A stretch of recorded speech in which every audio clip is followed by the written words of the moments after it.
Hey, what's happening, gamers? Welcome back to KwingsLetsPlays and more of the great Ace Attorney Chronicles. The case continues for case 5. This is our 20th episode live, so that's pretty cool. Don't forget to like, comment, subscribe, hit that notification bell so you never miss an episode. And be on the lookout for new shorts happening at 7 a.m. Eastern Standard Time in the morning, covering our history together, like on the channel and our career. And if you guys have funny moments from KwingsLetsPlays that you would like to be a 30-second or 50-second short, let us know in the comment section below, and we'll do our best to make it happen. It can be on anything, because it really doesn't matter. I mean, we did a lot of stuff, and it's pretty hilarious, so... But anyway, what's happening today is we are back in the courtroom, and we're going to bring somebody to testify that who hasn't yet, which is fun. Yep. And special thanks to Capcom for providing a copy of this game for review, walkthrough, live stream, and dubbing purposes. And thank you, Droggle's on the hype train. Renee is on the hype train. So is Tom. He's got his hype train ticket. Hype train activated! Whoop whoop! Chugga chugga chugga chugga chugga chugga. Yeah! We're on the hype train!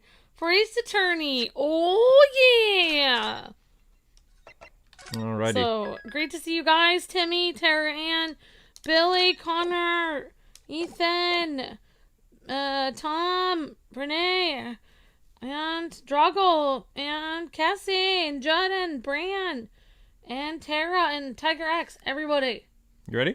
I'm here. All right, the 17th of April, 12:41 p.m., the Old Bailey Defendant's Antechamber. Gina, how you holding up? Gah. I'm starting to feel quite warmly towards her frequent cold shoulders now. Ginny! Are you alright? Why aren't you saying anything? What's the point, eh?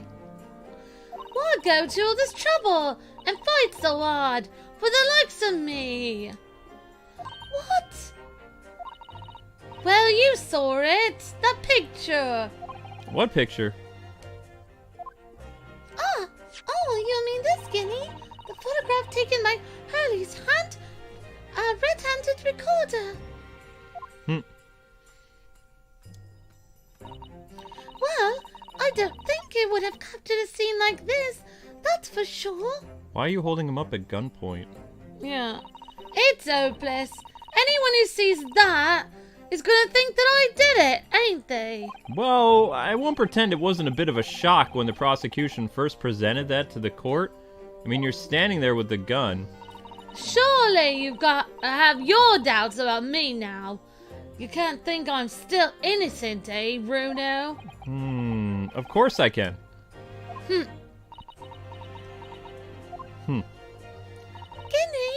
why don't you talk to us? Tell us what really happened that night. You know, it kind of helps. Bruno's cleverly managed to piece together a lot of new information, but still, we'd really like to hear it from you. Alright then. Give us the details. It was after we'd had that dinner together at your place. Alright, Iris? Right, Iris? Then we all had a chat up in your office. Remember? Didn't we? Yeah, I remember. Yeah.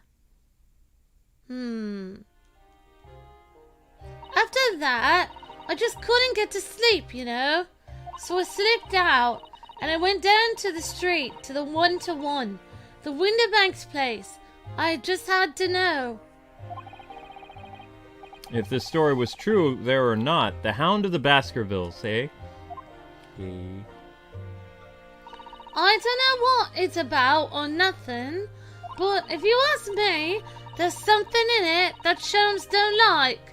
Something what he don't want people reading and all. So that's why he lied to Iris about sticking it in log with Winterbank for safekeeping.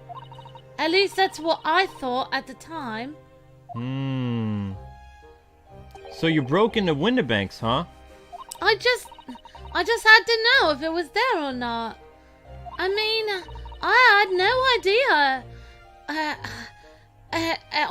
All that was gonna kick off, did I?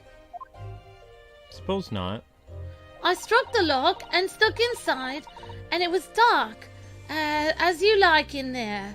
So I gave the oil lamp the counter a bit of a wick, and that's when... What are you doing here? Ah! I nearly died, I did. And next thing I knew... I grabbed the gun from the counter, and it was waving in the air like I don't know what. Oh no. And... Ah, you're the girl who was here this afternoon. I didn't think pickpocket went into for an armed robbery. The manuscript! Have you got it here? Did Sholmes leave a load of papers with... Oh, whoops. Did Sholmes leave a load of papers with you? A story? I beg your pardon. The Hound of the something or other. If it's here, I want to see it. I'm sorry, young lady, but I'd sooner die than relinquish an article belonging to one of my customers. I don't want it. What would I do with it anyway? I want to see if it's here. That's all. Oh, you want to see it, do you? I want to know if Sholmes really pawned it here or not. Please, just let me see it and I will go. Oh, very well then. But for pity's sake, stop waving my gun around, would you? Interesting. So then the old cove unlocked the storeroom door and we both went inside.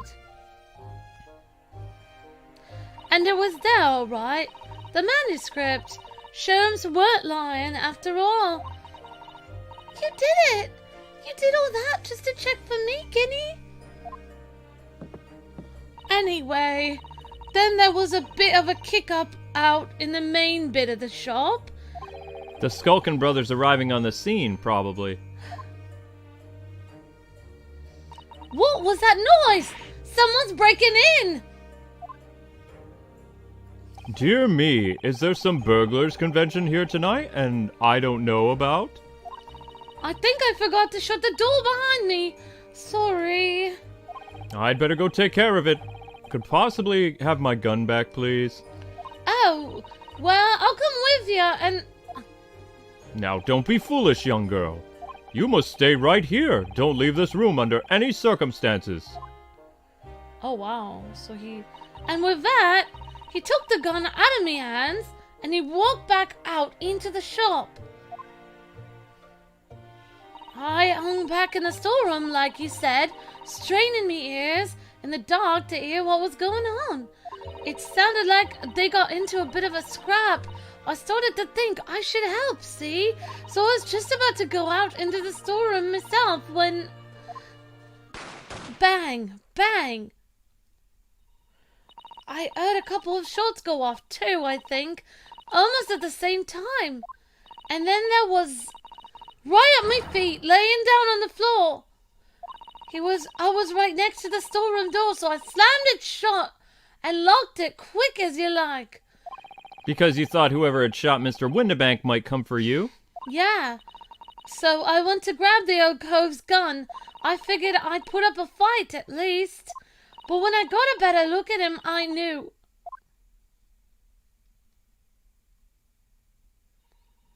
Windibank, he was a goner. I felt funny in me head all of a sudden, kind of dizzy like, and after that I don't remember nothing. She fainted. Must be when you passed out then, Gina. Yeah, but who put the gun in her hand? She had the gun. If I had done what I done, the old cove might still be alive. Did you tell the police everything you just told us? Of course I did. But they didn't believe a word of it, did they? No.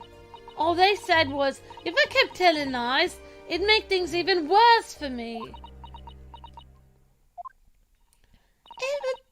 It'll be all right, Ginny. Don't worry. Just stay strong a little longer. Bruno's about to put the real culprit through the mill. That's the plan. That cove was what was there in the afternoon. That Accusation Benedict. Yep, that guy. I still remember how he looked at me like I was nothing. He was there that night. We don't know his real name yet, though. But I'm convinced that he's involved somehow. I think he's the third brother. I think he has two crazy-looking brothers, and he's like the good-looking one. Probably. Anyway, thank you for telling me what happened, Gina. I appreciate your honesty. Yeah, you what? I just said I appreciate your honesty. Oh, you can leave it all in Runa's capable hands now, Ginny. Well, Mr. Naruhodo. Yes? How come you trust me? I don't get it.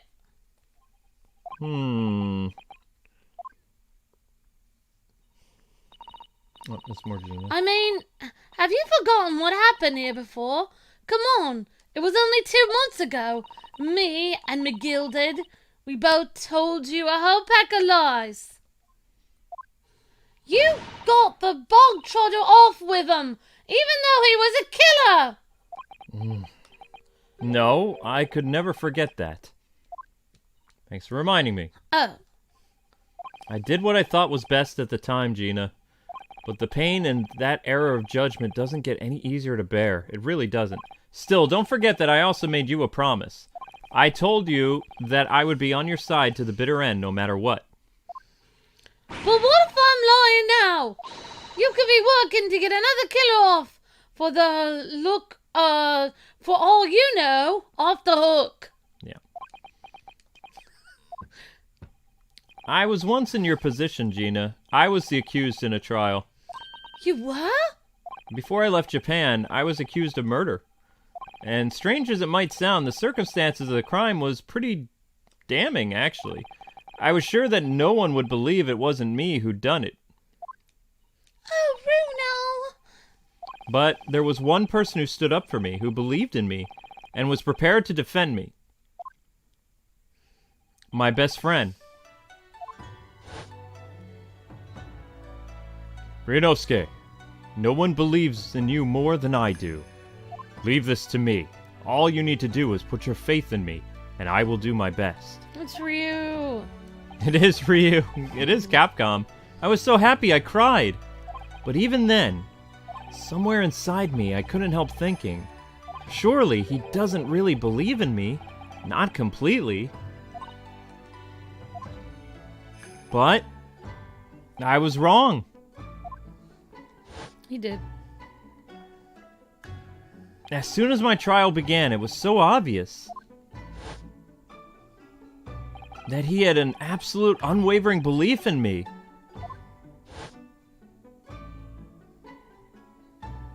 And in turn, I developed an absolute unwavering belief in him as well. It's very sad. Since then, I came to realize, if you want someone to believe in you, you have to believe in other person first. What are you saying? I promise you, Gina, that no matter what happens, I'll keep believing in you. So you don't need to worry. I won't let you down. The feels. Even though I'm a diver and a no-good liar? Well, you're not like McGiddled, I know that. Huh? That's right! You're a friend, Ginny! Iris! We know you better than you think, Ginny. And we've come to the conclusion that you're someone we can trust. Yes! It's really all you need to know. Exactly! Mr. Naruhodo,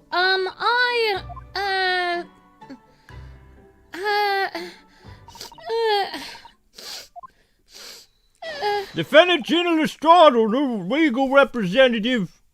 Something. Court proceedings are about to resume. Please head into the courtroom post-haste.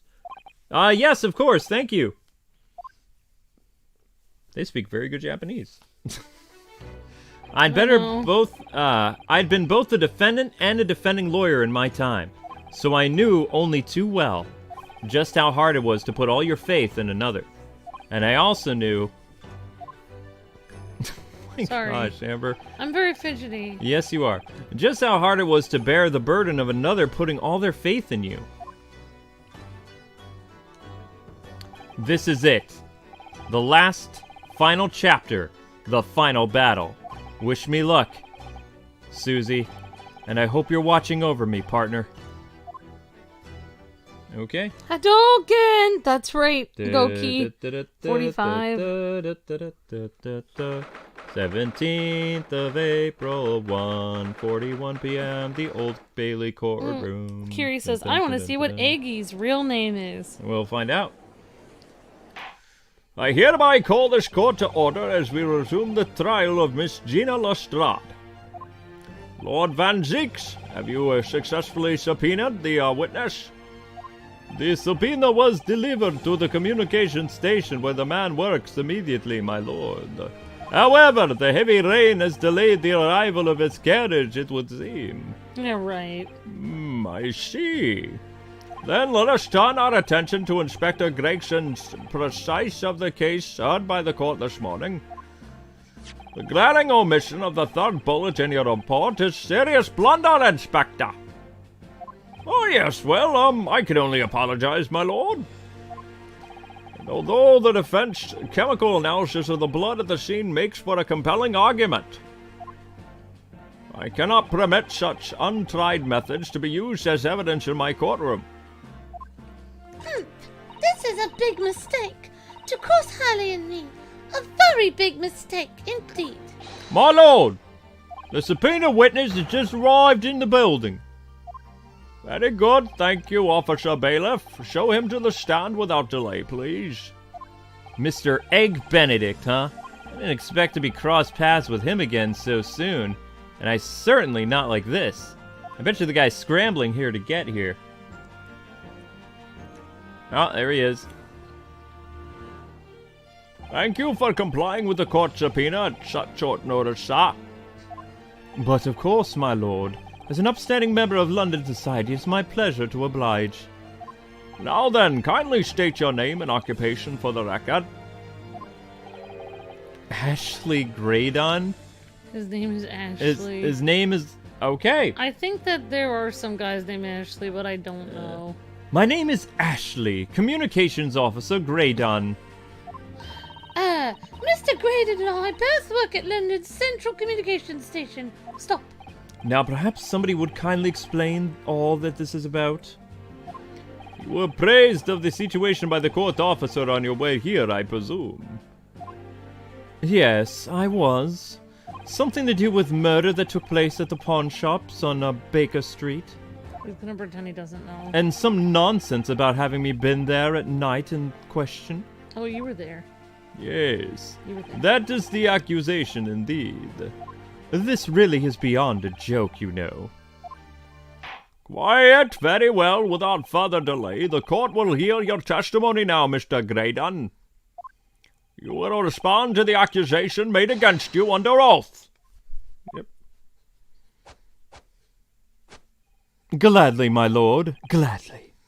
This guy looks like somebody from Our Run Host Club. Yeah, he kind of does, doesn't he? There's a name I haven't heard. The accusation. Naturally, I have an occasion to make use of the pawn shop services from time to time. But are you seriously suggesting that I colluded with these thugs to break into the place on the night of the murder? I have no intention of admitting to such an outrageous accusation. Even if a certain parties here present calm that my blood was found at the scene.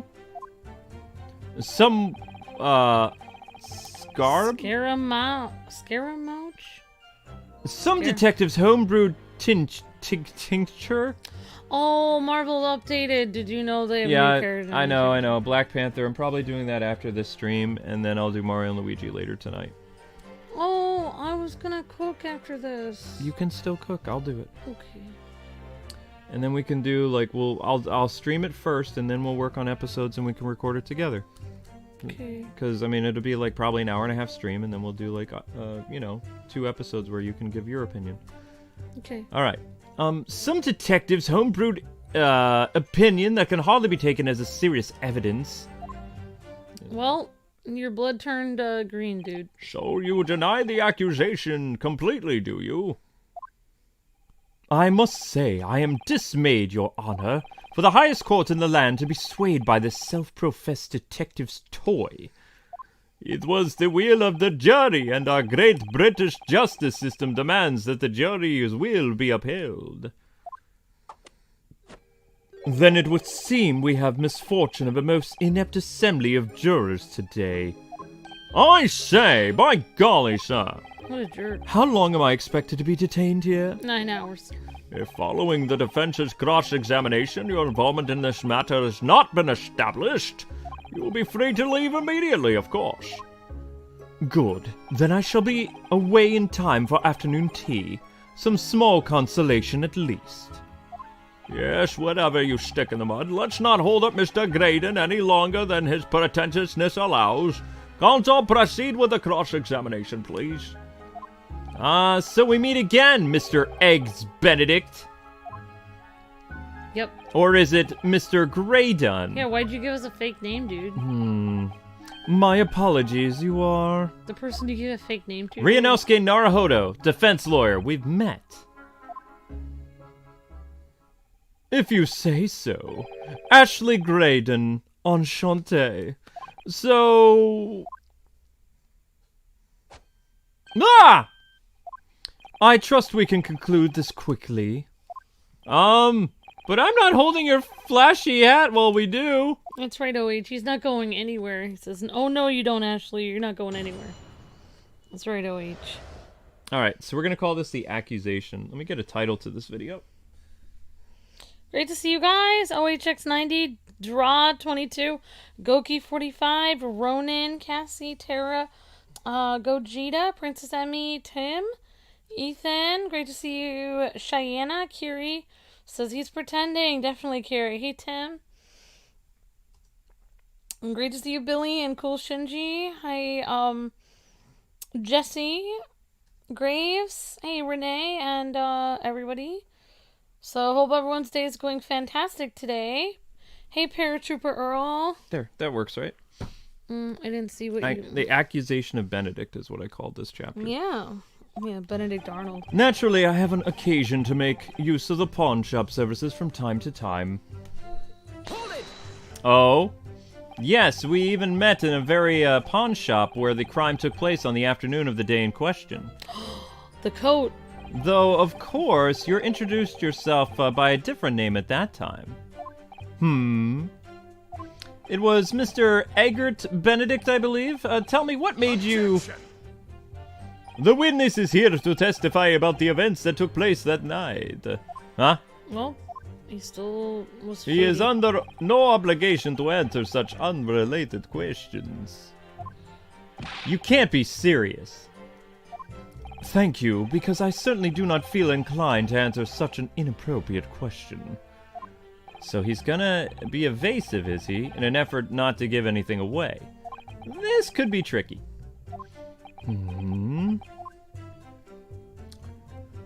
But are you seriously suggesting I colluded with these thugs to break into the place? Yes, I am. Have you seen these two men before? This pair? No, I don't associate with criminals. Said by a man who introduced himself as Eggert Benedict. I'd like to know who I'd like to know who I have to thank for this. Who made this outlandish accusation against me? The young lawyer there in the black. This is a farce. Whose idea was it to permit an outsider to work in a British court anyway? Well, needless to say, I have no intention of admitting to such an outrageous accusation. Hold it! Where were you around 1 in the morning on the night in question, sir? That is past the hour at which I would normally retire. Certainly, I was not in the company of these rapscallions. Wow. Why are they looking away? You're able to prove that? Objection! Listen carefully, my learned friend, for you appear to be under a gross misapprehension on this point. What do you mean? The witness maintains he was not at the scene of the crime. He has no obligation to prove his absence. If your accusation is what the witness was present at the scene, the obligation lies with you to prove your assertion. I hate you. Yes, well, the feeling's mutual, my little friend. You will fulfill that obligation before putting any more unreasonable questions into the witness. Okay. A silent victory wiggle. Thanks! Victory wiggle. Even as certain parties here present claim that my blood was found at the scene. Hold it! The blood was found at the scene of the crime. There's no question of that. Mr. Shom's chemical analysis has positively identified the substance as such. But I am not the only human to have blood running through my veins, am I? How can you be sure that blood is mine? It could equally be the blood of one of these two miscreants. Every individual's blood has a slightly different composition, it seems. Mr. Shom's chemical is able to differentiate... Spare me the science lesson, boy! Who was this Shom's character, anyway? Oh, I assumed all Londoners would know the name. He's a great, a renowned detective. So even you are unable to bring yourself to say great detective. Oh my gosh. A great detective, you say? Tisk tisk. Now we're in the realm of fairy tales, are we? The counsel of the defense thinks a British courtroom is an appropriate place for fairy tales, does he? This is so unfair. The chemical test is based on solid science. Harley and I know what we're doing. The trouble is, unless the technique can be independently verified, we'll never get beyond this man's flashy stick waving, Iris. Granted, it is very colorful alchemy. Perhaps it would make a good souvenir for your uneducated friends back in the East. What? Racist. Something riled him up there. Just for a moment, Mr. Graydon let his feathers get ruffled. But as a souvenir, it's all it's good for. Some detectives homebrewed. Yeah, okay, whatever. Hold it! Don't forget, sir, that Mr. Herlock Sholmes is the most famous detective in the world. And the most famous detective in the world tells the truth, the whole truth, and nothing but the truth. Oh no! I can't think how to answer that! I once saw the world's most famous swindler thrown into jail. He allegedly told the truth, the whole truth, and nothing but what turned out to be a pack of lies. Quite. Now, as you are no doubt aware, the Central Communication Station is the heart of this country's information network. My work there is of paramount importance, and you have kept me there from long enough already. Darn. That's all he's gonna say on the matter, huh? Is that it? What do you think, Bruno? I think he has no intention of telling us anything. He's well aware that the less he says, the less chance he has of giving himself away. Yes. The complete opposite of Harley, then. He seems to think that the more he says, the better. Need to find a way of getting more information out of this man somehow. But compared to the bungling burglars beside him, he seems as innocent as a child. Or perhaps the Skulkin brothers might be the key here. Could they be somehow? Remember, If you don't prove the witness has some connection to the incident, he'll be free to leave. I know. I can't let that happen. Let's listen to those statements again and see if there's any way I can make one of them tell us more. Alright. I like how he was challenging us on this one. So let's try... Even if certain parties found my blood at the scene. Right. Do you need something, Ambi? No, I'm okay. The blood was found at the scene of the crime. There's no question of that. Okay, maybe I do. I'll go grab some. Mr. Shom's chemical analysis has positively identified the substance as such. But I am not the only human to have blood running through their veins, am I? Okay. How can you be sure that blood is mine? I'm not seeing anybody make a reaction, though. Luke. It could equally be the blood of one of these two miscreants. They didn't even react. Every individual's blood has a slightly different composition, it seems. Mr. Holmes' chemical... Spare me the science details. They're not reacting at all. Excuse me. Mr. Nash, do you have something to add? Eh? What? Oh, yeah. Something that was said just now appears to have got you thinking. Oh, well, yeah, I was just thinking about me bruv Sulky. Oh? The one you've lost touch with? Yeah, Gore, it could be a nasty piece of work sometimes, that one. Always used to nab me share of grub when we'd have nothing to eat. He does sound like a very mean man. I knew it. The blonde guy is their brother. What are you looking at me for, sunshine? Okay, thank you for the super chat, Brady. Says just see into the future. See into the future. Thanks, Brady. You're breathtaking. I really think he's their brother. How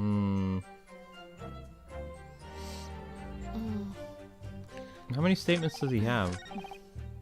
1, 2, 3, 4, 5. Try 5. Don't forget, sir, that Herlock Sholmes is the most famous detective in the world. And the most famous detective in the world tells the truth, the whole truth, and nothing but the truth. Yeah. Oh no! I can't think how to answer that. I once saw the world's most famous swindler.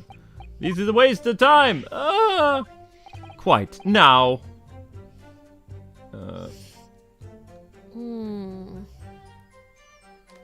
Wow, it's really hard to trip this guy up.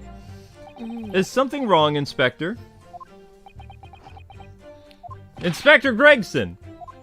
I can't be here. I haven't got time to stand around in the blooming stands. Oh? I need to get back out to the yard. Who knows what's kicking off while I'm swanning around in here? Are you referring to the emergency you've been talking about since yesterday? I haven't been talking about anything of sort. That's a top secret assignment, that is.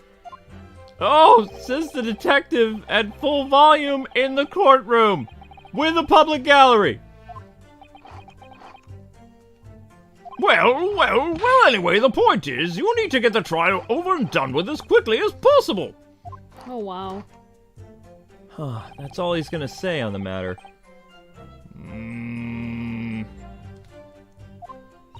What do you think, Bruno? I think he has no intention of telling us. I didn't see a reaction from anybody. I pressed him on everything. Okay, guys, we're gonna need your help with this one. All my clues are dead ends. There was a reaction somewhere. It says banned from 7. I need to find a way of getting more information. I would have saw an exclamation mark, though. I didn't see anything. Yeah, but the bungling burglars beside him seem as innocent as children. Dr. Clue says... Yes? comment 3 had a reaction, question mark. It did? I don't know. Okay. Alright, we're on it. We'll check question 3.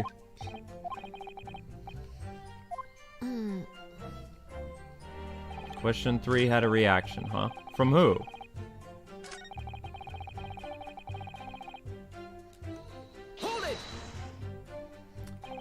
Where were you at around 1 in the morning on the night in question, sir? Past the hour at which I normally retire. I'm not seeing a reaction from anybody. Certainly. I was not in the company of these rapscallions. They're turning away, though. That is a reaction, because they're turning away. Objection! Listen carefully, my friend, for you appear to be under a gross misconception. What do you mean?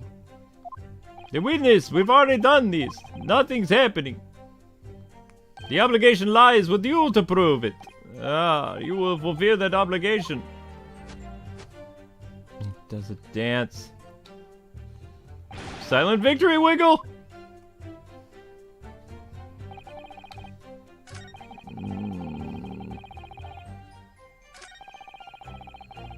I don't even think they... Alright, what's the super chat about, honey? I read it a long time ago. It says look into the future. Oh. Thanks, Brady. Oh, thank you, Brady. Oh, we have another super chat. Pursue the shorter brother for now for an achievement, says VG Shine. The shorter brother? For an achievement? I don't know what that means. Excuse me. Mr. Ringo, do you have something to add? What? Thanks, VG Shine. You're breathtaking. Something that was said just now appears to have got you thinking. Oh, well, yeah, I was just thinking about me brother Sulky. Oh, the one you've lost touch with? Yeah, blimey, he could be a saint sometimes, that one. Always used to give me a share of his grub when we'd had nothing to eat. He sounds like a very kind man.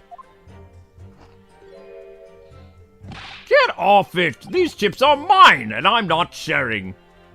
Okay. Sulky's side story. Trophy earned. Awesome, thank you. Okay, Dr. Clue says try the fourth statement. The fourth statement again? Alright.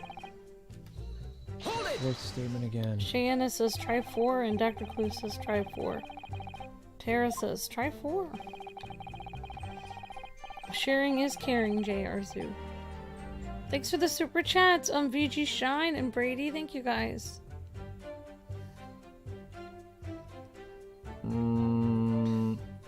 So what are we supposed to do with number 4? Excuse me.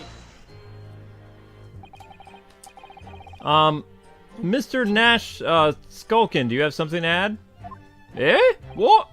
That was number 5, Dr. Clue says. Something that was just said just now. There's only 4. Well, yeah, I was just thinking about me brother Sulky. Oh? The one you've lost touch with? Yeah. Could be a right nasty piece of work sometimes, that one. Always used to nab me share of grub when we'd had nothing to eat. He does sound like a very mean man. What? Oi, what are you looking at for me, sunshine? Oh, because he has the food. That's all he's gonna say on the matter, is it? What do you think, Bruno? I think he has no intention of telling us anything. We're stuck. Oh no. Alright. Guys, we have to go through all this to get back to the statement, so just be patient, please. Yeah, you can't skip this stuff. I don't think. No, you can't skip this. Nope. Compared It to the was bungling burgers. Statement about the blood, says Tim. Statement about the blood? Okay. Let's try counting the statements really carefully. Sure. Alright, listen to it again. 1. 1 statement. 2. 2. 3. 4. Even if certain parties. So that one, people said we're supposed 5. to. I know. They want us to present something? No, they wanted us to try statement number 4. But nothing happens when we do statement number 4. Like, I'm pretty sure I have to present something. Okay, whatever you want. I don't know. Some people were saying try statement 4. I'm just telling you what the chat said. Certain parties. Hold it! Blood was found at the scene of the crime. Guys, we're on statement number 4 right now. This is statement 4.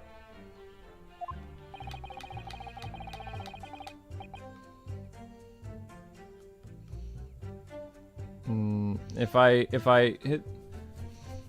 I'm gonna present. Oh, I can't present anything. Can I?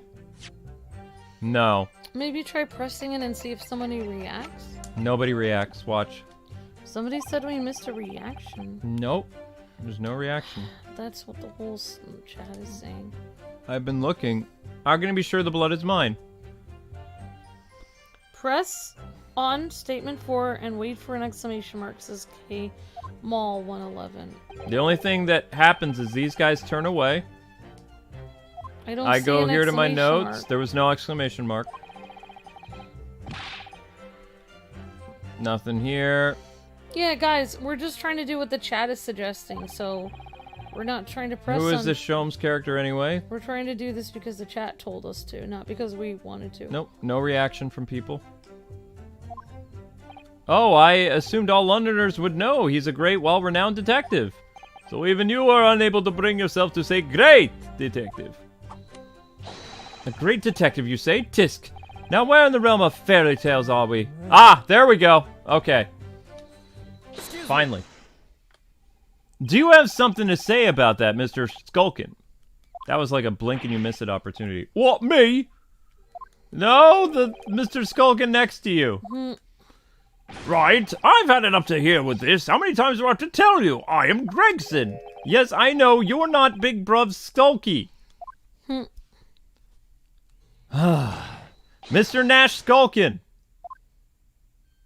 Eh? What? Blimey, Governor, what? Uh-oh. It is not the case that when Mr. Graydon just spoke, a thought went through your mind. Would you care to share that thought with the court? Me thoughts? I don't have none. It must have been him. What? Me? Mr. Nash, answer the question, please. What went through your mind when Mr. Graydon just spoke? Nothing, honest, Gov. I was just thinking, if these waves are on around like that much, it'll open up the wound again, that's all. What wound? Where he took a bullet, of course. It was only 2 days ago. Ain't gotta be healed up yet. So I was, well, you know, I was worrying for him and, Oh, elbows! Oh my gosh. Mr. Graydon, did you hear that? What? Oh my gosh. Your comrade is worried about you, it seems. On account of your injured arm? My lord. Yes, Mr. Graydon? I have no idea what these two wretches are talking about. Certainly I shouldn't be expected to answer anything in relation to their mindless insinuations. We know that someone other than the victim was hit by a bullet at the scene of the crime 2 nights ago. And from the height of the bullet hole in the wall, that person was likely in the upper arm or thereabouts. Perhaps you'd allow a court official to examine your arm, sir? The left arm that you're currently clasping with your right hand, as if in pain? No, I refuse. What? You have shown no evidence whatsoever that links me to this common thieves. Accordingly, I am not obliged to permit any such invasion of my privacy. I've already said I'm completely uninvolved in all of this. I've never had anything to do with that pawn shop where this fellow was killed whatsoever. I take offense at the insinuation that I was in any way involved. You claim to have had nothing whatsoever to do with Mr. Winterbank's pawn shop.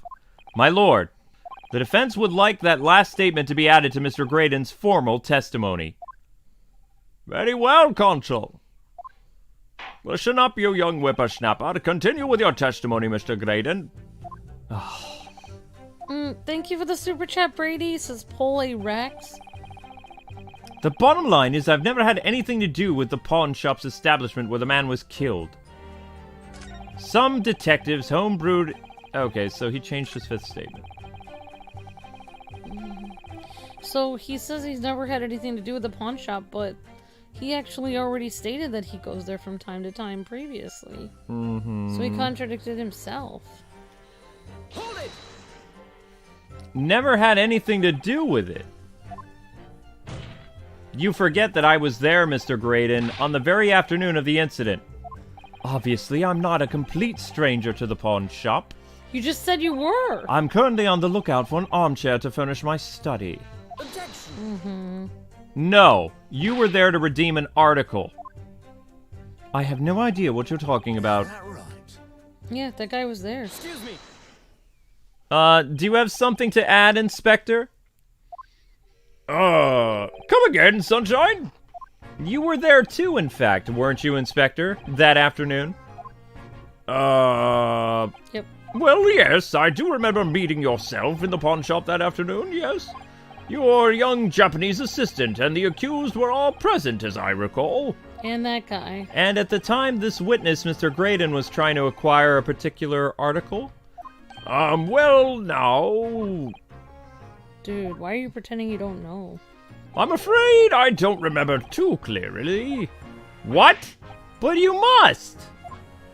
I'm not going to lie and pretend I remember something I don't. What's going on here? Is that guy, that guy's a dirty cop? Grexy showed us a picture before, didn't he?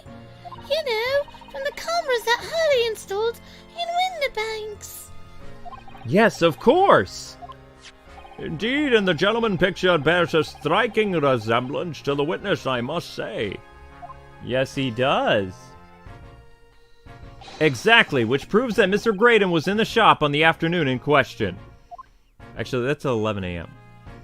At no point have I denied that fact. Oh? I merely entered the shop to pursue the articles on sale and have a word with the broker. Nothing more. You got the coat, though. You held people up at gunpoint. Does no one remember that? This makes no sense. Yeah. I understand why Mr. Graydon might be trying to cover his tracks. But why would Gregson be trying to avoid giving testimony about what happened? Because this dude's probably a higher-up government official. What? That's my guess. How could he be a higher-up government official? That's all he's gonna say on the matter, is it? Oh, what do you think, Bruno? I think he has no intention of telling us anything. He's well aware that the less he says, the better chance he has of getting away with it. That's a complete opposite of Harley, then. He seems to think that the more he says, the better. Well, at least I managed to prise a little information from the witness's lips, all thanks to the Skulkin brothers. Yes, they are the key to it after all. So he says he had nothing to do with it, huh? Well, we know that's not true. Perhaps we... Whoops. Perhaps now would be a good time to have a proper look to the court record. Ah! Sorry. Good idea! You know, a tiny scrap of information could be a valuable weapon. I accidentally kicked Luke's bad foot. Amber hurt my foot. Alright, we're gonna press him on something. Or, not press. We're gonna present. Let's do the disc. Okay. I've never had anything to do with it. So present the disc. Because he got that disc, and they said it was his. Objection. Have you ever seen this disc before, Mr. Graydon? Why? Is it supposed to mean something? The disc was, until the day of the murder in the pawn shop, Mr. Winterbank's shop. It was redeemed by the defendant, Miss Gina Lestrade, that afternoon. However, somebody mysteriously appeared to try to take it from her. And that somebody was you, of course. Wasn't it, Mr. Graydon? As I have reiterated numerous times now, you are mistaken. That was not me. I've never seen that disc before in my life. It may have escaped your notice, but there is a small smear of blood on the disc. Ah, yes, resulting from an abrasion from the thumb, perhaps. That's right. The surface of the disc is covered in hundreds of tiny little metal bumps. In the skirmish to acquire the disc, the thumb of the person who tried to take it suffered minor lacerations. He looks upset. So, while the disc bears the remnants of that skirmish in the form of the smear of blood, that thumb of the person in question must bear the remains also in the form of a scratch. Good gracious, indeed it must! Mr. Graydon, you refused to allow the court to examine your arm before. Are you now going to refuse to allow us to examine your thumb? because I have no doubt that it bears a small scratch consistent with the smear of blood on this disc. Oh my gosh. Huh. Take off your gloves, dude. Well, well. It would seem I underestimated you. What is the meaning of this? So you admitted now. You admit you have a scratch on your thumb for when you attempted to take the disc from my defendant. Oh. Order! Well, Mr. Graydon. It would appear there was been something of a misunderstanding here. I did not attempt to take the disc as you put it. Not quite. Not quite. The reverse. What are you trying to say? It's really quite simple, you see. The disc was mine from the outset. Oh, you admitted it. Is there some crime in taking an item that you own out of a pawn? What? It would seem, Mr. Graydon, that in this piece of evidence my learned friend has established a link between yourself and the incident. Accordingly, you will tell the court everything you know about the disc now. As you wish. Though I'm quite sure it was nothing whatsoever to do with the pawn shop's murder. We'll see, we'll see. The disc. Dun, dun, dun! There is a note on the disc saying for McGiddled, but the item belongs to me. The redemption ticket was stolen from me by the accused, that filthy godderling, on the day in question. I proceeded at once to the shop in order to explain my situation and redeem my article. In the end, of course, the disc was taken by the police. In other words, I had absolutely no reason to break into the shop late last night. Or that night. Or whatever. Mm-hmm. Did I hear that correctly, sir? Mr. McGiddled, you say? The famous London philanthropist? Who perished in this very courtroom 2 months ago after being acquitted of distinctly messy murder? Yes, my lord. The one and the same. Good lord, Mr. Graydon! Are you saying that Mr. McGriddle and yourself were acquainted? Uh-oh. Yes, that's correct. Oh my gosh. Oh. Mr. McGiddle's boss. Order! Well, I certainly didn't expect to hear that name uttered here in my courtroom again. Surprise, surprise! According to what Gina told us, the disc was placed in the pawn shop on the fateful night 2 months ago. McGiddled himself gave instructions to deposit it at Windibanks.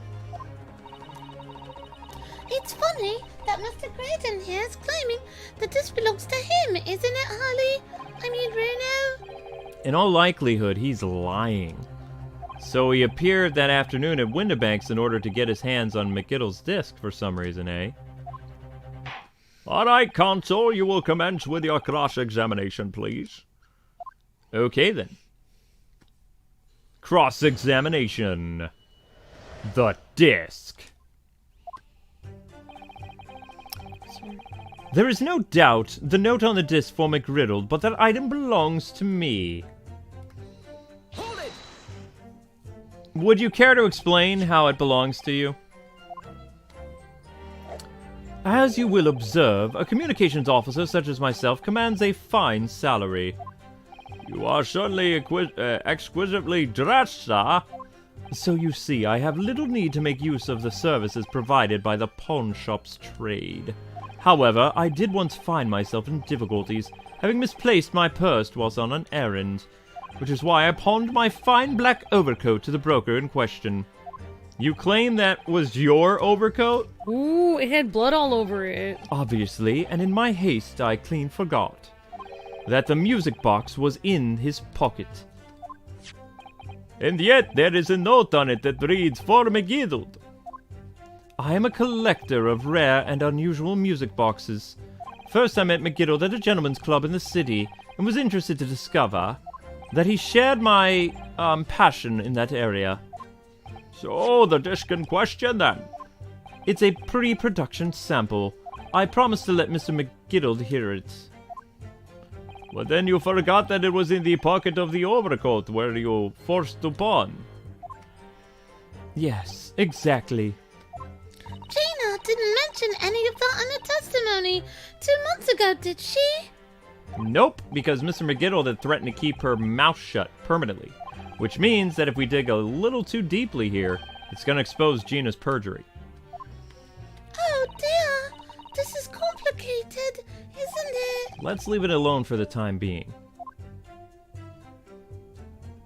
The redemption ticket was stolen from me by the accused. Sure. Uh-huh.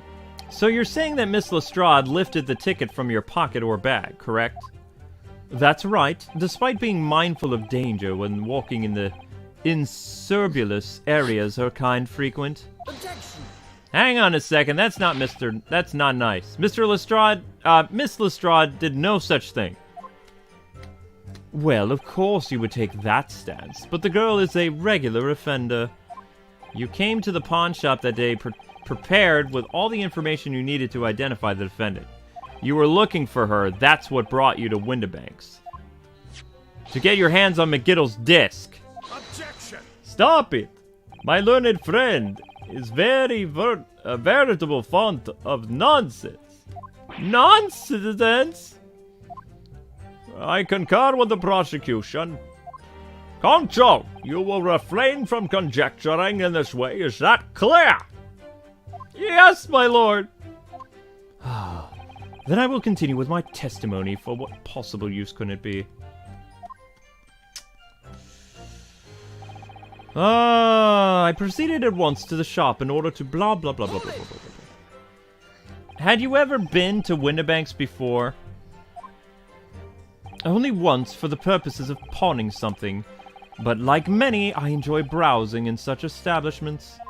So when you noticed that the pickpocket had taken your ticket, you chased after her, is that correct? Yes, that's right. I didn't notice at first, of course. Such is the art of the pick-purse. But when I did, I headed to the pawnbrokery at once, in order to reclaim my coat before the thief could.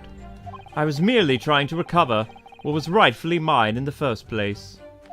He can say what he likes because he knows we have no evidence to contradict him on this. Alright.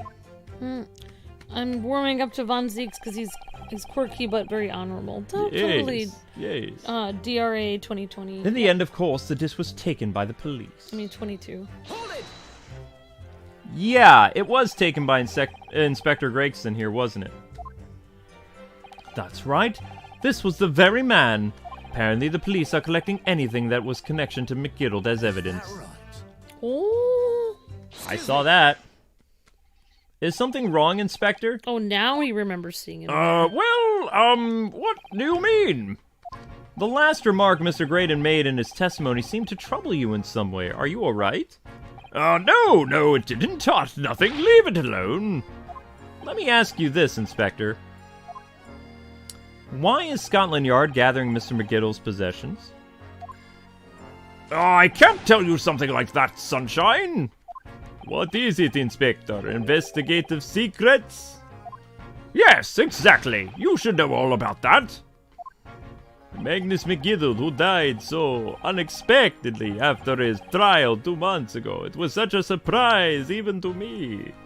It made my blood boil. I mean, they're renowned throughout the capital for his great contributions to public life, yet he had a dark side too. Huh? Where are you going with this, Van Zeeks? Yes, I suppose the police are dealing with the aftermath of his nefarious activities, are they? That's enough. Coppers like me have duties to carry out we're not alive liberty to talk about. That's all you need to know. Duties conferred by Lord Strongheart, I presume. The Lord Chief Justice appears to have a great faith in you, Inspector. Oh. Why is he mad? The bottom line is, if you want to get out more of me, you're gonna need Long Strongheart's paw print fast. I see. That can be arranged. What's this all about? It looks like there's something going on between Gregson and Lord Dracula here. Interesting. I'm sorry. Well, it would appear that the inspector has revealed all he's at liberty to reveal. Mr. Graydon, let us return to your testimony, please. Cheyenne says, Kwings Let's Play show the claim ticket on the last comment. Okay. Thanks, Cheyenne. Gladly, my lord. In other words, I had absolutely no reason to break into the shop after that same night. Oh. Claim ticket, claim ticket, claim ticket, claim ticket, claim. Mr. McGiddle's Iris ticket.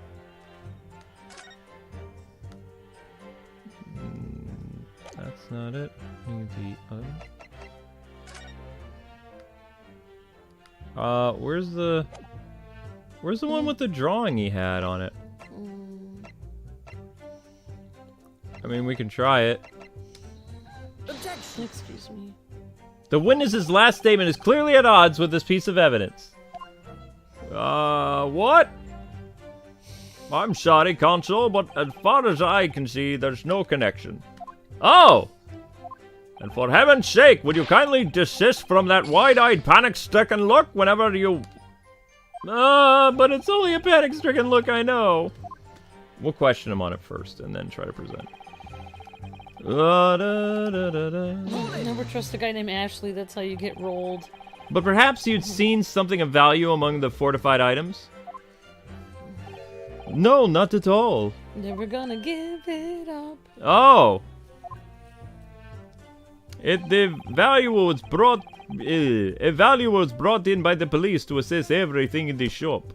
Without exception, every article on the shelves was common or garden bric-brac variety.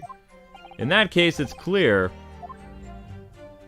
that you broke into the shop later that day in order to recover Mr. McGiddle's disc. Have you not been listening, man? Even if I had wanted to recover the disc, you may recall that it had been seized by the police that afternoon. It was no more in the shop that night than as I keep saying, I simply had no reason to break in. So there was nothing Mr. McGiddle left in the shop that night. Nothing this man might have been after. I wonder if that's really true. Ryuno, if you have some evidence, then let him have it. I'm dying to see that irritatingly assured expression of his crumble.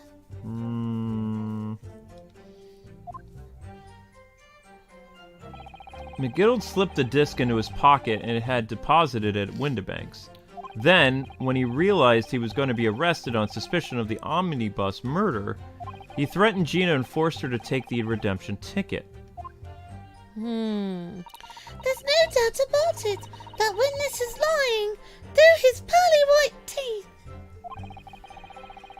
The police were obviously after anything left behind by McGiddle as well. That's why Inspector Gregson ended up taking the disc into custody after that.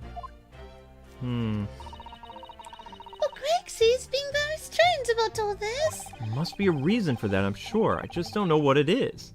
For now, I need to focus on exposing the fact that Mr. Graydon is lying in his testimony. Oh. My gosh. Well, we gave the ticket, it didn't work. Now what? What's the last statement? Cheyenne said put it on the last statement. That was the last statement. The box one says Cheyenne. The box? What box? I don't think we have a box. We've got a stereoscope. We have a post photograph. We have a photograph of Gina. Crime scene. I don't have a box. Iris's story. The coat. Box!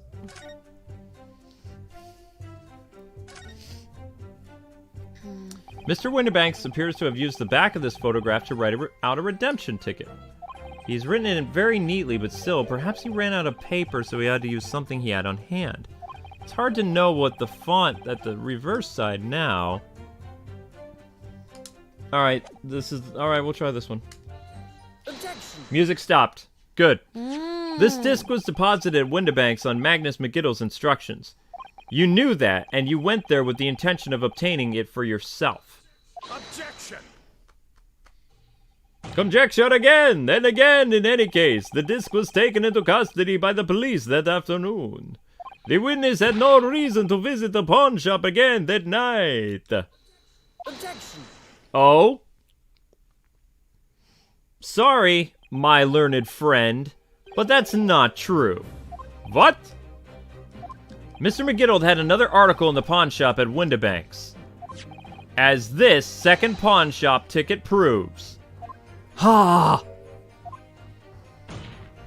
There were 2 articles belonging to Mr. McGiddle in Windibanks pawn shop, and the reason you broke into the shop that night was to recover the second one. Together with your 2 accomplices, the Skulkin brothers. Ah! This is the second ticket, is it? What had the man deposited? Blah! The article and description reads 1 small box. Rather vague description, it seems, yes. Are you suggesting that I broke into the pawn shop with these clowns in order to steal some trinket box? Yeah. I believe they are adequate grounds to suspect that you did, yes. This is absurd. Why on earth would I do such a thing? Once the article had been forfeited, I could simply walk into the shop and purchase it. There would be absolutely no need for me to resort to theft. That's a good point. Indeed, the witness makes a solid argument. So that means, for some reason, Runo, this grey Don fellow needed a small box. That very night, does it? Objection. Stop it, both of you. It's time to put an end to this nonsense, my lord. Could you be a little less cryptic, Lord Dracula? Blah! I do hate to ruin my learned friend's argument, but the truth is quite irreversible. On the night in question, no small box was taken from Windibank's pawn shop. And the rest assured the prosecution can prove it. What? Good gracious!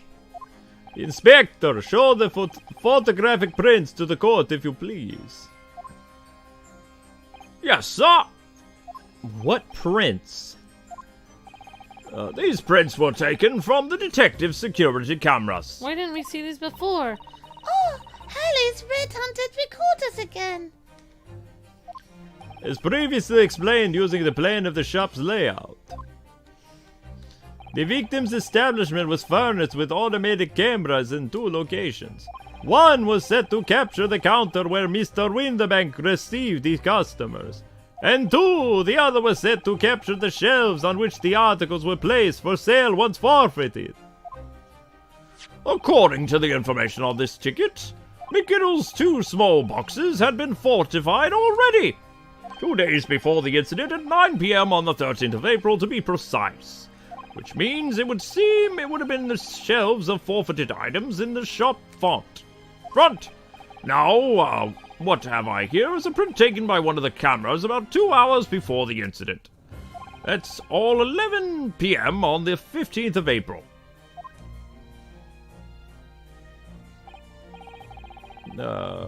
Yes, the victim certainly had a very full shop, it would appear.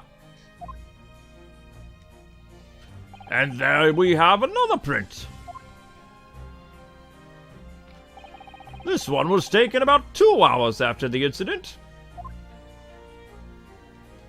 I see, so we have 2 pictures to compare.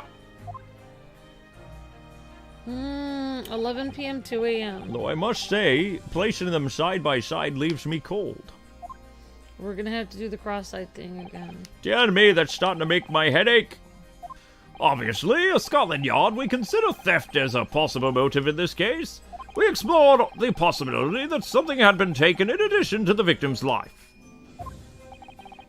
So you mean you've already compared these 2 prints thoroughly, Inspector? Yes, sir? We did indeed. We counted every single item in each of these 2 photographic prints. And the Yard's conclusion is that exactly the same number are present in both. I see. In other words, nothing was taken from the pawn shop on the night in question. Blah! And my learned friend's assertion is nothing more than a hopeful fantasy. Yeah! I don't believe it. I couldn't have just shown that he'd stolen McGittle's pawn box. I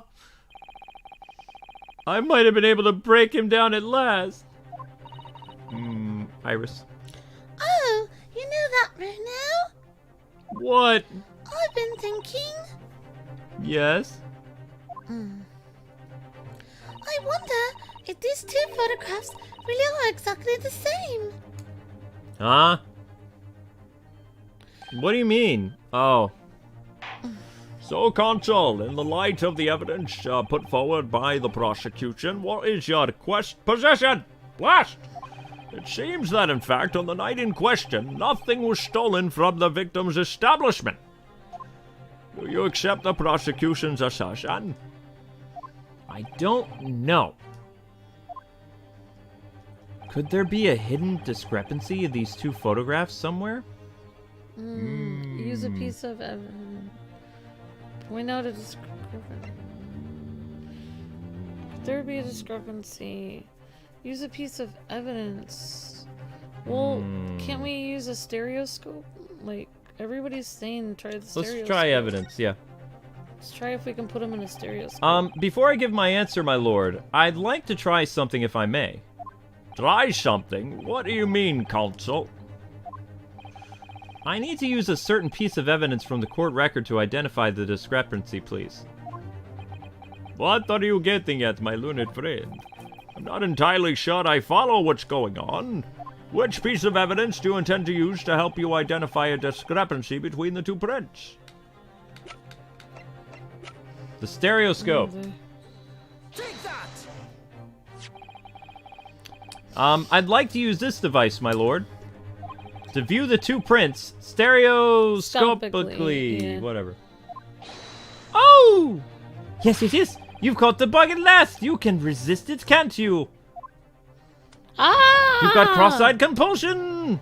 No. Juror number 3, what a surprise. Come on, Bruno. Let's put the pictures in place and see what this wonderful contraption shows. Alright. There we go. Now look through the eyepiece. Okay, I'll cross my eyes. Okay, never mind. Oh, there's one little thing I wasn't there. sure at first, but there's a clear discrepancy between these two prints, Your Honor. What? Whoa. You must identify the location in question for the court, Consul.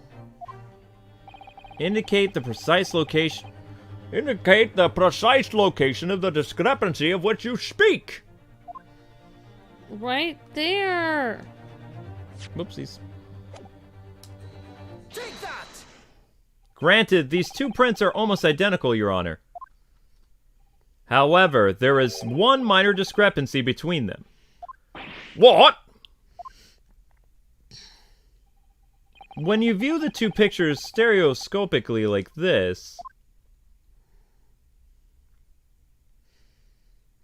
There's that little box. Yep. A single area stands out as being different location. This small box. Probably a music box. Let me wait! Unbelievable! What? He was doing the stereoscope too. By Jove, you're right! How extraordinary! Oh my gosh. What this tells us is very simple, Your Honor. Mr. McGittle's small box was indeed not stolen from Windibanks on the night in question. However, there can be no doubt that somebody picked up this particular box and then returned it to its place on the shelves. Are you suggesting that the small box originally deposited by Mr. McGittle is in fact... Yes, the very same small box I just identified in these photographic prints. Objection! Mindless guesswork! What if it was? Huh? So a box was moved on the shelf, nothing was stolen. Which means, quite simply, that nothing has changed. That may be true, but... Alright, McGittle's box wasn't stolen then.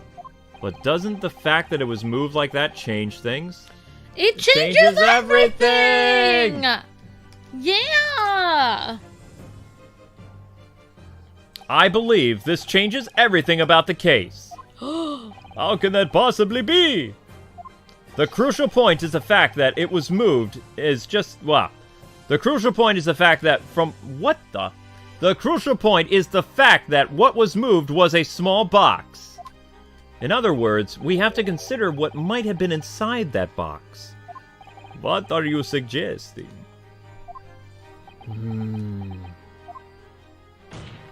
I'm suggesting that we need to examine that box as soon as possible. A vital piece of evidence is sitting on the shelves at the Winterbanks pawn shop as we speak. Objection! What? That won't be necessary. Some little box belonging to a man who died 2 months ago can't possibly be relevant in this trial. The court does not uphold your objection, Lord Van Zieks. Bailiff! Arrange for an officer to go to the Baker Street at once. Obtain the small box in question and bring it back here for further examination.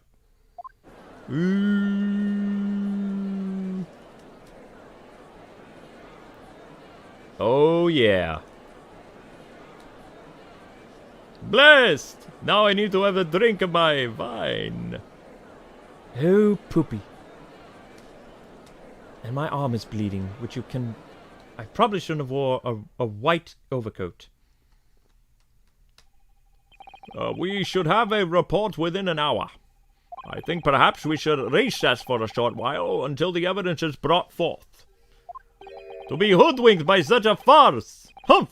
Disappointing! I beg your pardon, Lord Van Zieks. This is nothing but a smokescreen, a Nipponese specialty, it would seem. What are you trying to say about my people, you jerk? My learned friend has persisted with the same line of reasoning from the very beginning. That this witness' intent was to steal an article belonging to Mr. McGiddle from the pawn shop. Yet common sense tells us that none of the articles have a value enough to be worth stealing in the first place. Except for that music box could have secret... Exactly! It would be beyond absurd to break into a place for the purpose of stealing such commonplace property. That's not true. There was a Stradivarius in there. There's a lot of expensive things that are in there. Well, the Stradivarius was a mistake. He put... well, no, he was given the wrong violin back. Yeah, but he did have a Stradivarius in there. If your lordship recalls, Mr. McGiddle perished 2 months ago, immediately after the conclusion of his trial. A trial in which he was found not guilty. A trial in which it was established he was the upstanding member of society, his reputation implied, in fact. So I propose a toast to my learned friend in his most insightful defense. Whoa, he's mocking you. The articles this upstanding member of society pawned was entirely ordinary. A black overcoat that just happened to have a music box disc in one of its pockets and a small box. Yeah, but you wanted them I so assure you, I wouldn't accept even if the man tried to make a gift of such things to me. That's a lie. You really wanted that. You know what this makes a rather lot of sense. It's not as if the gold jewels or the goodness knows. McGiddle was rich enough. This. Yes. The prosecution's argument is undeniably compelling. It is incumbent on the defense now to bolster its argument. Take that, fine! To explain what possible significance those commonplace articles pawned by the fine citizen could have had. Well, Consul, is your argument in fact demonstrable? Are you able to have show proof that the disc or the box in any tangible way related to this case? Well,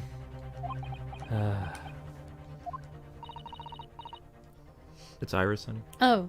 What's the matter, Runel? We know that related, don't we? They're both vital pieces of evidence. Yes, of course. You and I both know that. We know McGiddle's true character, and we know the disc is significant, even if we don't know why. But if we explain all that to the court at this point, we'll have to acknowledge that Mr. McGiddle's acquittal 2 months ago was a mistake. That the defense's argument was flawed, based on false information. Oh no! And that would mean admitting that Gina committed perjury. Oh, Kenny! Could it be that Van Zieks knows? Is that why he's doing this now? Because he anticipated everything? But maybe... this could be a great opportunity for us. Sorry, what do you mean, Iris? Well, what is it that you've always said, Bruno? Sooner or later, the truth always comes out. Every time. Ah, alright. The exact significance of the things that McGiddle deposited with Mr. Windibank is something that only Gina can explain to the court. But if I put her on the stand to testify about that, it could critically damage our chances of winning this case. Plus, she'll be mad at you. What's the right thing to do here? Have Gina testify. My lord, the defense would like to make a proposal. Oh, what proposal, counsel? While the court awaits the arrival of Mr. McGiddle's small box, I would like to call the defendant, Miss Gina Lestrade, to the witness stand. The defendant? To what end? It's to do with various articles deposited at Windibank's by Mr. McGiddle, my lord. Miss Lestrade has information relating to them. I believe it would be beneficial for the court to hear what she has to say. It will prove the significance of the articles in question once and for all. Well, well, things are becoming interesting. I presume you've considered the implications of the testimony you're proposing. In particular, the impact it will have on the accused's standing, and indeed your own. I have. Lord Van Zieks, would you care to explain that last remark? The prosecution accepts the defense's proposal. I move to interpret the cross-examination of the current witness and hear from the accused herself. Uh-oh, he's gonna get to cross-examine her, though, I think. Very well, if you have any objection. No objection. So the court will now hear the testimony of the defendant, Miss Gina Lestrade. Your witness currently in the stand may step down until further notice. That you still have to wait here. Then I shall bid you good day. No, we still need you here. Wait! You, sir, you shall remain in the stand with Miss Lestrade testifies. As you wish. All right then, Gina. It's time. I know this will be hard, but please, put your faith in me here. Iris. Good luck, Bruno. Oh, boy. All right, the articles that Mr. McGiddle had deposited in Windibank's pawnbrokery are intimately related with the omnibus case, the trial of which was heard in this courtroom 2 months ago. Yes, and I remember this young lady being brought before me in that trial as well. That's right, my lord. Her testimony helped to establish the innocence of the defendant, Mr. McGiddle. The omnibus case was intriguing, to say the least. And now here we are, all again, the same players in that trial facing each other once more. A twist of fate, perhaps, my Nipponese friend. Breathe in, breathe out. Good Fraba! Allow me to recap the events for 2 months ago. An old brickmaker was stabbed to death in an omnibus running along London's winter streets. Apart from the victim, there was only one other person in the carriage, Mr. McGiddle. Naturally, he was the prime suspect for the murder. But as the trial progressed, another possibility emerged. That the murder in fact took place above the defendant's head on the rooftop deck, with the body then being dropped through the skylight into the carriage below. It was Miss Lestrade whose testimony brought that possibility to light. At the time of the incident, Miss Lestrade was concealed under a seat in the carriage, hoping to pick the pockets of an unsuspecting passengers.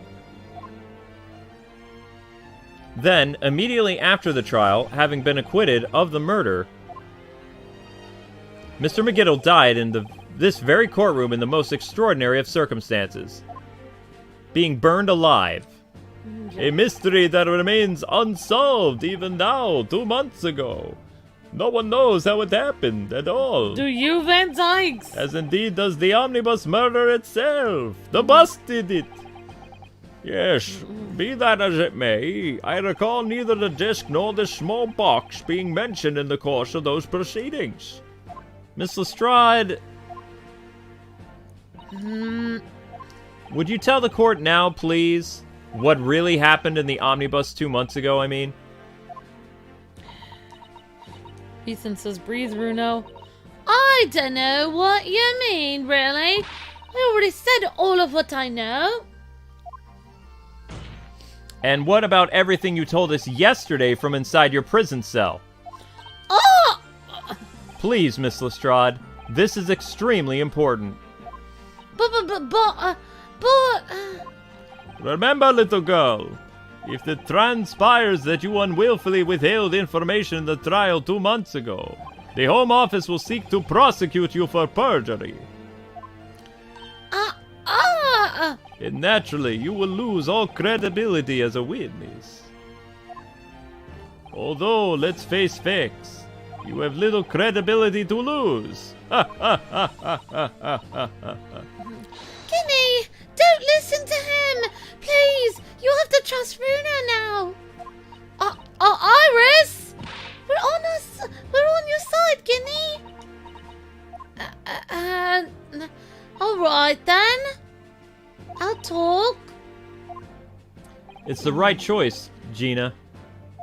Well, it would seem that my learned friend is heck bent on bringing the entire courtroom down about his ears, so be it.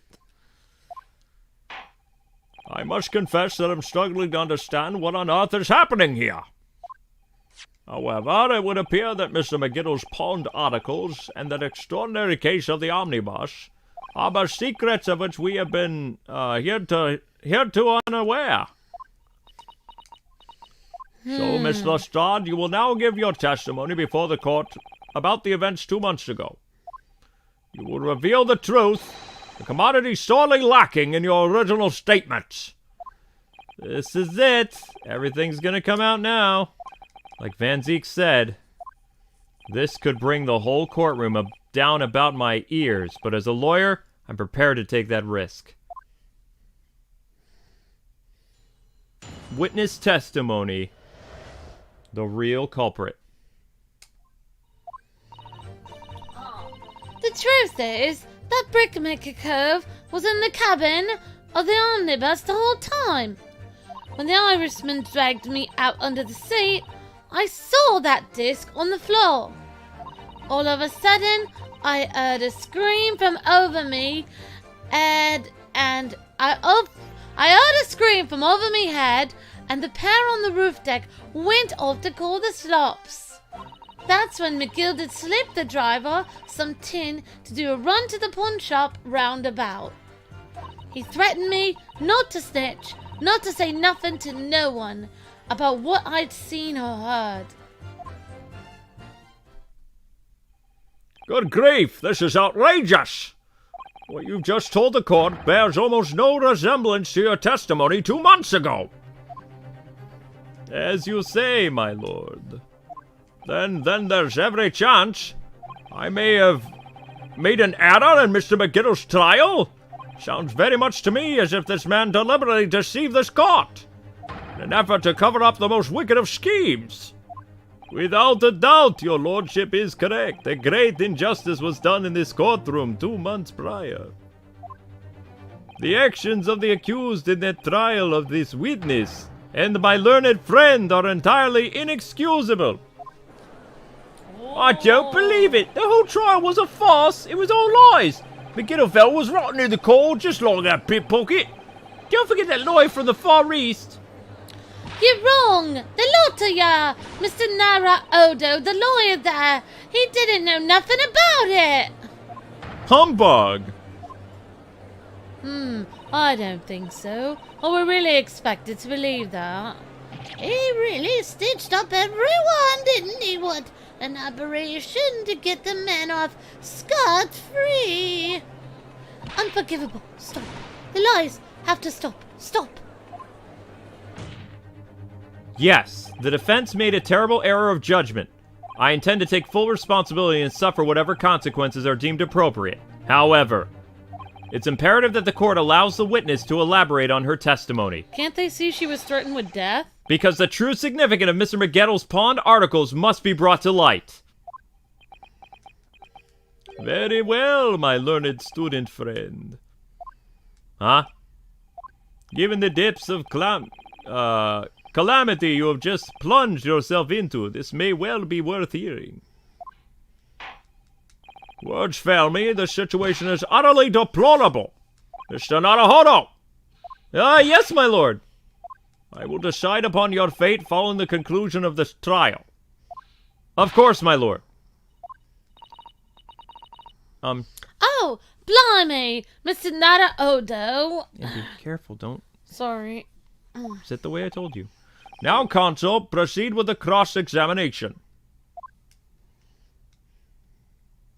Cross-examination. Truth is that the brickmaker cove was in the cabin of the omnibus the whole time. Hold it! And you were hiding in the cabin at the time as well, weren't you, Miss Lestrade? If I remember rightly, in the storage compartment underneath one of the seats. Yeah, that's right. It's pitch black under there, so you can't see nothing at all. Now, in your testimony 2 months ago, I feel certain you claim Mr. McGettle was the sole passenger, did you not? False testimony, my lord. That's what he told me to say. I had to say it. It is important that you tell us the truth now. Were Mr. McGettle and the victim acquaintances? I don't know. But I did hear him talking a lot. What were they talking about? Well, I couldn't hear too well, but if I had to say, I think it was about money or something. They kept talking about buying and not buying and such. Perhaps business dealings of some kind, then? Well, anyway, they got louder and louder, and it started to sound like a proper fight. I was pretty scared by then, and I hardly dared to breathe. And then all of a sudden, I heard a noise, like someone keeling over on the floor. It was blooming loud and all. And I believe you let out an involuntary shriek. Yeah, I did. That's what gave me away. When the Irishman dragged me out from under the seat, I saw that disc. It was on the floor. Was the disc you saw this disc? Yeah, I reckon it probably was. It was right next to the cove, lying on the floor. Could this disc have belonged to the victim, perhaps? I dunno, but Mr. McGill had picked it up pretty smartish. And then he sat the cove up with the knife in his belly up on the seat. What did he say to you at that time? He told me not to say a word about what I'd seen or heard to no one. About the disc and all. Okay. I was dead scared. The way he was looking at me, I thought Yes. if I didn't go along with it, I'd get stuck with the knife too. Yep, she was afraid for her life. Then he started asking me a load of questions, like what my name was and where I'd lived and that. He asked me about being a diver too. But after a while, what happened in the carriage was noticed. Yeah, that's right. First there was a kind of rapping noise. And all of a sudden I heard a scream from over my head, and that pair on the roof deck went off to call the slot. There were 2 gentlemen occupying the seats on the roof, I believe. That's right.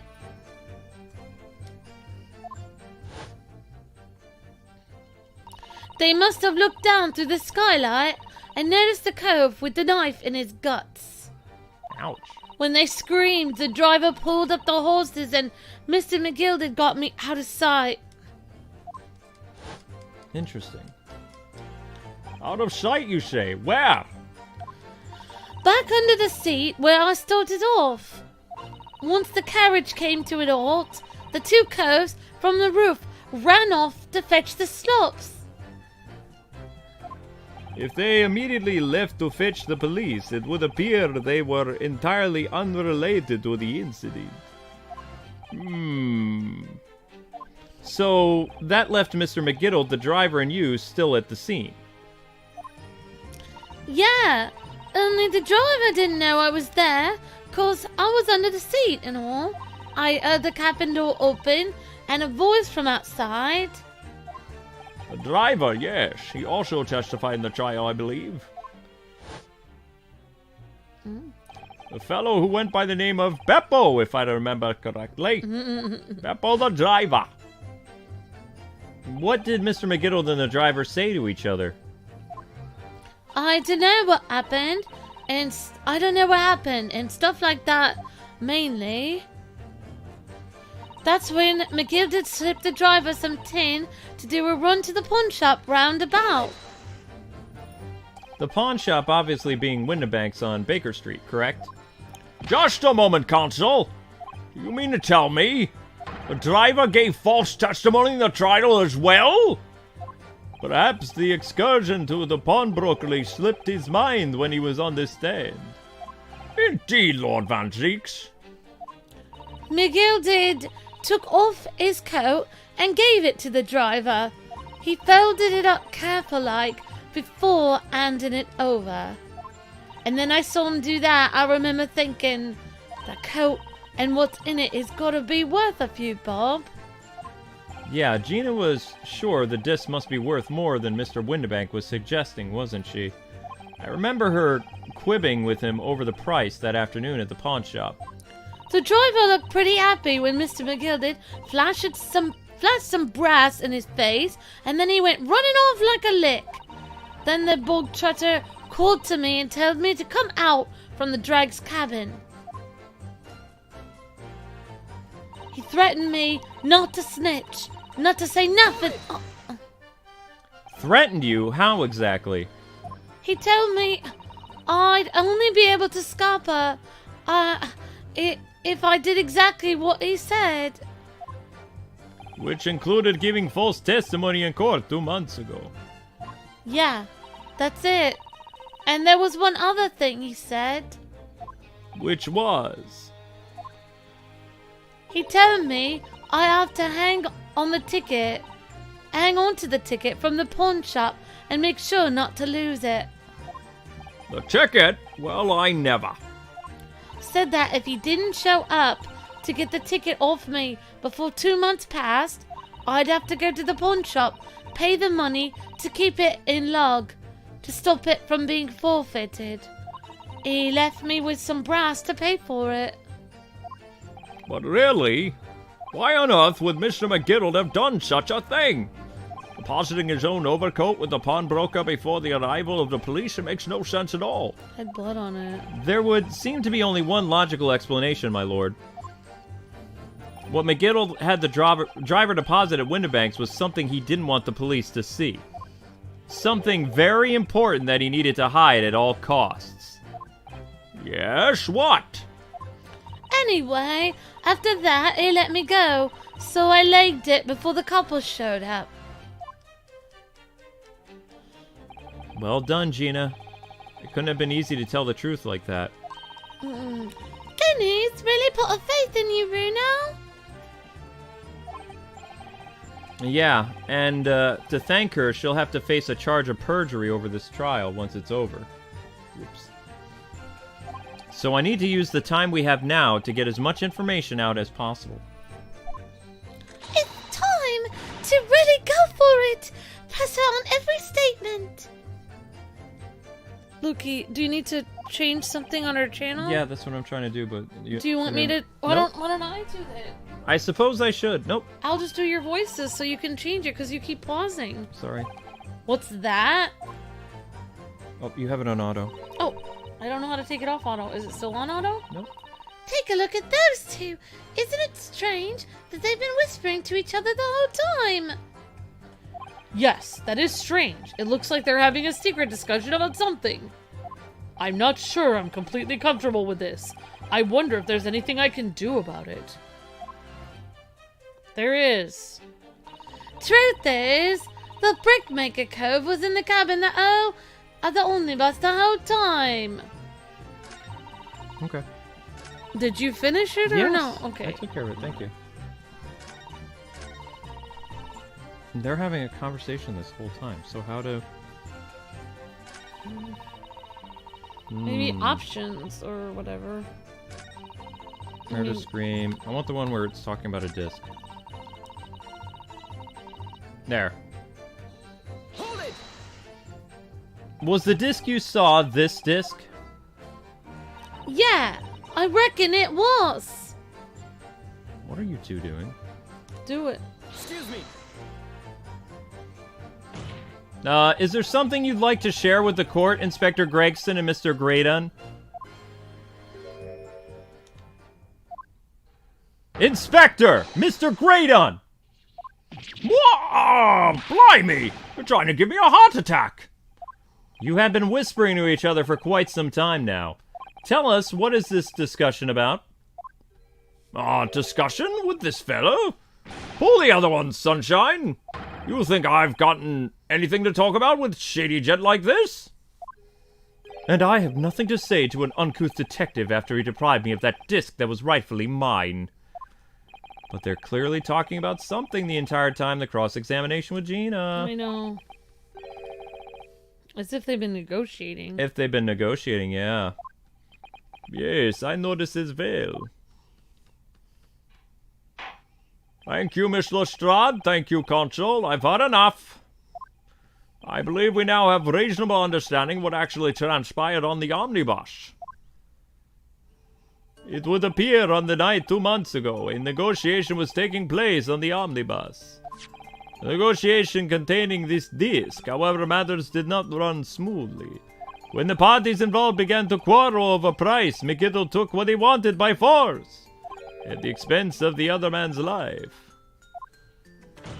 Which proves my point. The disc is clearly and extremely valuable in some way, although I don't understand why as of yet. And 2 days ago, precisely 2 months after the omnibus incident, McGiddle's coat and its contents were due to be forfeited. I didn't know what I should do with the ticket. I mean, the cove died right after his trial. I knew that. So you decided you would try to claim the articles as your own. Well, why not, eh? They were only going to be forfeited. Why shouldn't I have them? Anyway, you can't blame me for thinking about it. Thinking ain't no crime. Miss Lestrade, it would appear Mr. McGiddle was prepared to kill in order to take possession of this disc. Do you know why that would be? I ain't got a clue. But I reckon it must be worth a fair bit of brass. He was probably gonna sell it. And you can't blame me for thinking that. Thinking ain't no crime. And yet you wouldn't... My lord! Evidence, your lordship. Requested has been located and is ready for the court's inspection, sir. Whoa. I think the disc has secret information on it. Like maybe he's, instead of a song, maybe he's... I don't know. Government secrets, maybe? The mysterious little box deposited by McGiddle 2 months ago. But they wouldn't be able to record voice on it. I don't know. There's no doubt in my mind that it's a key piece in this far-reaching puzzle. Maybe it's Morse code on it. Because that one lady is a Morse code specialist. It could be, but... She would be able to read it. We'll find out tomorrow. Aww. Yep, that's it, that's all. Hey, Crazy the Fox, how's it going? Great to see you. Hey, everyone hanging out in the chat. OE, Tara, Thaddeus, Fernando, Ethan, Akira, Master 8, and Judd, and everyone here. Hope you guys are doing well. That's the box. So this is the article in question, is it? Yes, it is. So we're gonna save episode 2. The Adventure of the Unspeckled Man. Alright, so yeah, that's it. That's all, people. Thank you so much for watching today. Because the Black Panther DLC is out, I will be streaming the Black Panther shortly after this. I need to get it set up. I've moved Mario and Luigi to 8 or 9 o'clock. And I'm going to try to get the Black Panther thing started at 7. Yay! That's my plan. At least I hope it's out. We saw that our PS5 updated while we were doing this case. So thank you so much for watching, everybody. As always, make sure you like, comment, subscribe, hit that notification bell. Also, if you haven't already, join KwingsLetsPlays.com. Be a part of our free official newsletter where you're notified every day either at noon or 3 o'clock or 2 o'clock. Every day about what we're doing in terms of live streams or uploads. Also, if you haven't already, in between waiting for the awesome Black Panther coverage, there was a Mario and Luigi uploaded video that went up today that only has 600 views. Oh no! So if you guys could go and try to push that, we will not be posting another episode, episode 7, until that video hits 1,000 views. Because it will heavily, negatively impact the channel if that video does not get 1,000 views. YouTubers get paid for every 1,000 views. If it's below that, we get penalized because we didn't make an income, and also YouTube subtracts views from the channel.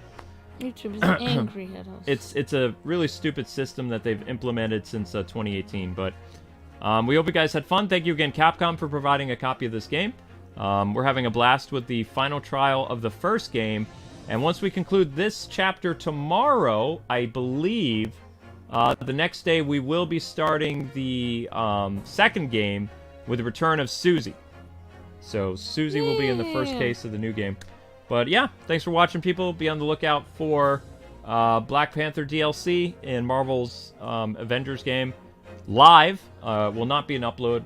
And that'll be happening in a little bit. So, probably around 7:15. I'm gonna make soup, I think. Yeah, Amber's gonna try to look into soup. Alright, guys. God bless and happy gaming. Thanks so much for watching. And please support the stuff that I mentioned. Bye-bye. See ya!